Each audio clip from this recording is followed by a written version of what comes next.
Yeah, so it finally happened. The satanic oh sorry, we're doing Tim Cool right now. The satanic magic the White House employed to keep Biden from getting COVID-19 has finally failed. God has finally shown through. This isn't Biden. This isn't Biden at all. I don't know why he's here. Biden tests positive for COVID-19, experiencing mild symptoms. Yeah.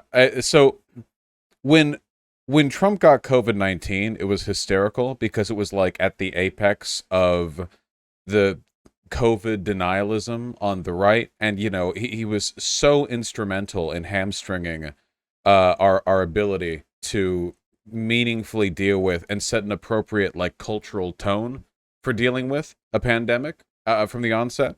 With Biden, it's less funny. It's still a little bit funny, but it's not as funny. There's not the irony element is lost. Actually, truth told, I'm a little bit concerned about the potential outcomes for this here. Let's see if we can't get a Biden tests positive for COVID news feed that actually has a picture of Biden. In case you've forgotten what he looks like, is it Yahoo News? I think it's Yahoo News. There we go. That's what I hate news sites, man. That's what Biden looks like. In case you didn't know, in case you forgot. Yeah. I'm actually a bit concerned here. I'm concerned for a couple of reasons. For why does it do that? Whatever. Not like there's um, phenomenally interesting development on this story. Mild symptoms. The emergence of COVID, the testing positive, actually interrupted a trip that Biden was going to make, where I believe he was going to be asking Congress for more money for police or something. So maybe this is really God stepping in, because we have enough police funding, in my humble opinion, at the moment. Um, I'm surprised it took so long for Biden to get COVID, to be honest with you. Presidents are, I mean, he's ancient to begin with. He's like 80. And they travel all the time, and they're always on, planes, and they're always meeting folks and shaking hands. Yeah, I'm surprised it took this long. I guess he really has been careful. I mean, you would have had to have been, right? Like if you're traveling all over the place, you're 79 years old, it's a good demographic to be careful. Uh, with COVID-19. Anyway, like to get to the actual like my opinions on this. So, obviously, like the fact that there's any real risk at all of the commander in chief dying of COVID-19 is an indictment of the fact that everyone in our in our political system is ancient. Like Trump is ancient, Biden is ancient, Bernie is ancient. It's pretty bad.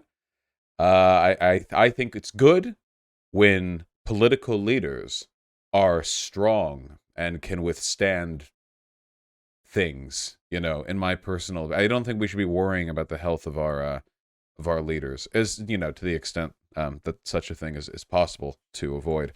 Um, Being real though, like any instability at this point in time is critically bad.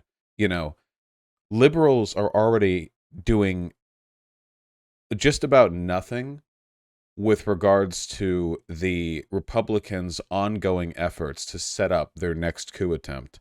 And the last thing that I want is for there to be another thing distracting them from that. Like I don't want there to be this additional layer of insecurity and instability on top of this existing like Herculean effort to get people to understand, the gravity of the crises we face. It's not about Biden as a leader. I don't care about Biden as a leader.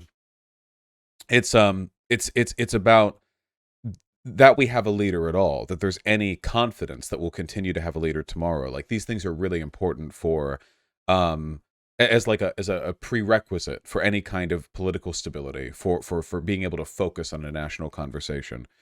I mean, can you imagine like if Biden died in office, like that would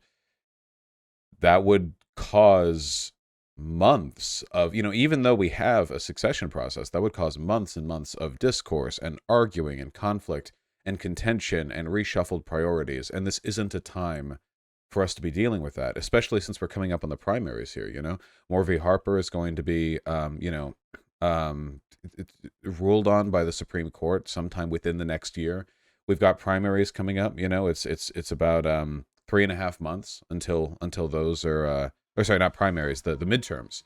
The midterms are going to be settled in like 3.5 months. It's a bad time for it. Not to mention, you know, President Kamala Harris. If you saw my recent video on her, where I'm like making fun of her for her awful, awful, awful response to an interviewer asking her questions about Roe v. Wade, I actually do believe that Joe Biden would be a better president, is a better president than Kamala Harris would be. So maybe, when I said it's not about Joe Biden, I don't care. Maybe I was lying. Maybe in this one unique specific instance, I actually want him there just so she isn't. Yeah, I don't know.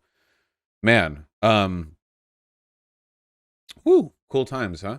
Yeah, it's well, we'll see how things develop, Right now it says mild symptoms. Could be this turns out to be nothing, That happens.